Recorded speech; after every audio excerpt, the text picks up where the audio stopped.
Alright, so I just completed a tribes draft, and what we're going to do next is take a look at everyone's deck. As always, I will start at the bottom and work my way up. So Faust 37, let's see what he's running. Creeping Horror is kind of a,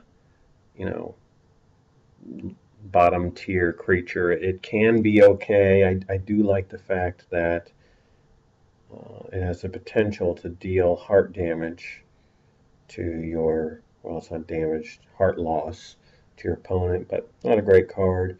Fury Igniter's good, Invoked Elf is good. I'm a big fan of the Curse Giver. Don't care for Nervous Hunter. Biomancer's okay. Elvish Battler's really only good if you're running an elf deck. The Warrior Remnants is a great card on its own, particularly when you're running other undead creatures, because you have the potential to get a buff when it dies. Millmore is it's just okay. So we've got a lot of horror creatures. 2 Whispering Geists, 2 Creeping Horrors. I guess the Biomancer and the Curse Giver are both zombies. So I guess not as many as I thought. I love that he's got the Mass Curse, the Curse Givers, and the 2 Corrupted Spires. May not be quite enough to be consistent with it. So all in all here, I mean, there's some decent stuff. Flamespire Dagger can be good. Elemental Totem, Elvish Armaments can be good. But you got to combo it with other things, and his deck is kind of a mishmash of different stuff here.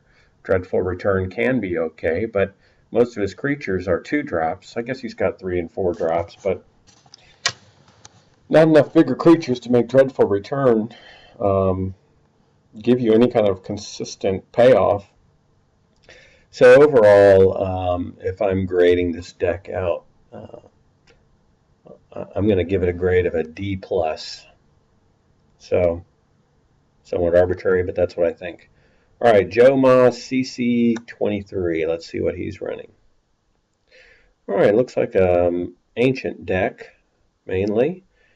It's got some Grown Whelps, Dragon Statue, Frightwing Drake, and 2 Dragon Worshippers to go along with it, and the Dragon Caller's Rod. And with the Rod, so in this case, I mean, he's got 2 Grown Whelps and a Dragon Statue. I think I would take the Dragon Statue out. That way the Dragon Caller's Rod is going to get you a Grown Whelp for sure. I don't fully understand playing Exchange without any Spilled Vials or like a Cursed Warrior or something like that. Although, as you saw as I was playing, the Exchange, just with the buffs alone, can be helpful. Command Creature is awesome. This is actually a pretty nice deck. So the Dragon Keepers are Titans, the Wood Choppers are Titans, and that makes these Titan Aspirants actually have the potential to do quite well. Giant Slime is just a beast in this format. The only thing I'm not fully understanding here is what he's got going on with these human cards. So he's got Militia Training and Cleric's Embrace, and he's got the Militia Armor. That's all stuff for humans. Now the Dragon Worshippers are human. I don't think the Fey Clippers are fairies, right? They're fairy rogues. And these guys are all Titans. They're not humans. So he doesn't have really enough humans to support a human deck, but look how many cards he's devoted to it. I won't count the Dragon Worshippers, but 1, 2 in the Squad Commander, 3, 4, 5 here, and then 6 with the Militia Armor. So 6 cards he's devoted to humans for 4 human. It doesn't make sense. So that's what hurts this deck. Otherwise, this is a pretty decent deck. I would have expected this to do fairly well. I wouldn't mind playing with this deck at all. I guess I need to give it a grade. So I'm going to give this a B on the strength of the dragons, Command Creature, the Dragon Caller's Rod. I wish he would have not put the Dragon Statue in. I would have liked it better. There's just a lot of good stuff. The Giant Slime, Wood Choppers. This is nice. I'm giving it a B. B+. I'm going to give it a B+. I'm surprised he came in 5th. Maybe he's just not that good at playing. All right, Theseus. Let's see what we got here.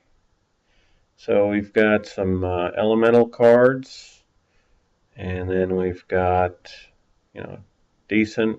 Barmaid's okay if you have other dwarves. But, I mean, for goodness sake, the Barmaid has an on-enter effect, right? And you're going to try to play it with a 4-drop Dwarven Brigade with a health 2? That really doesn't work. because the Dwarven Brigade, it's going to be tough for it to last.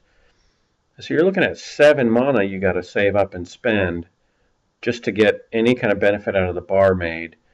To me, the Dwarven Brigades and the Barmaid here don't make sense. I would not include those. I guess we've got a Reckless Cannonballer, which is a Dwarf Hunter. So I guess you've got that you can buff as well. Still, I don't like the Dwarves here, particularly since there's no bar fights. I would have rather seen the Barmaid with Tipsy Instigators, that type of thing. Firestorm Shaman is a great card.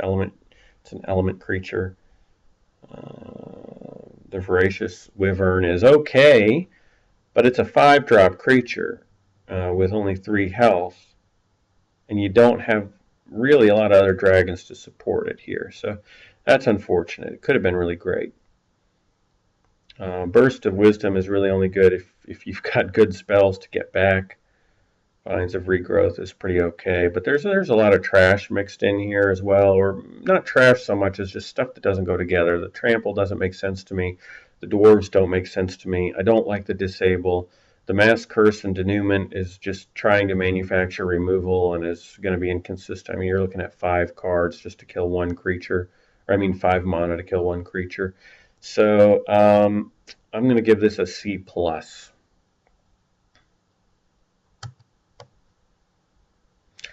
All right, let's take a look at Wiki. Yeah, so here we go. This is more what you're looking for in a deck. 5 Bolt Blazes, that's fantastic. Does he have the spells to support it? The Burning Desire, the Disables, Wild Spark. I guess that's in there really just to feed these Bolt Blazes. Normally I wouldn't like Wild Spark, but in this case that's an okay play. Blood Seal is a great card. He's got a couple smacks, and Raging Outburst is great as well. So he's got what he needs in order to support the Bolt Blazes from a spell standpoint. The Dryad of the Watch is it's an okay card, but it's situational in a draft setting because Amoria has her 3rd ability, which will just outright kill the Dryad. Don't like the Diviner here. That's useless, in my opinion. He had something better he could put in there. But other than that, this is really nice. Concealed Dagger. I don't know. I guess it could work. I'm not a huge fan of it. Everything else here, though, is really nice. Pretty cool that he had a Magnum Opus of the Storm. Would have liked to see how that worked with this deck, because it seems like it could have been extremely effective if he could have gotten it out. Overall, pretty solid deck. I'm going to give this one. I'm going to give this an A-. Well, maybe B+. I'm in between an A- and a B+. Is that possible?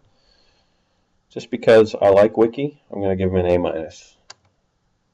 All right, now let's take a look at Paper U. So, when I look at this, I don't see why it should have given me quite as much grief as it did. Obviously, the Myriad of Dryads is just a crazy card, and the Grown Whelp, when it works well, causes problems. Woeful Misery. He got the Obstruct from the Mist out both times, and that actually did some damage, and his Holy Creatures did some damage to me as well. Overall, though, I am a little surprised that his deck gave me as much trouble as it did. I guess I'm feeling like he just kind of drew his best cards. I'm going to give this one a B+, just on the strength of the Myriad of Dryads and the Grown Whelp. What this is really missing, though, with all these human creatures is the Soldier's Kit. 1 or 2 of those would have been much better than a Militia Armor, better than the Disables. I'm not a fan of the Disables. So there you have it. I think I gave Wiki's deck the best grade overall. If I were going to switch decks with anyone, it would have been either this one here, or I would have switched with, was it this guy? Yeah, Joe Mac, Joe Ma. I don't know. Yeah, I like this deck as well. Thanks for watching, everybody, and hope you have a great Thanksgiving.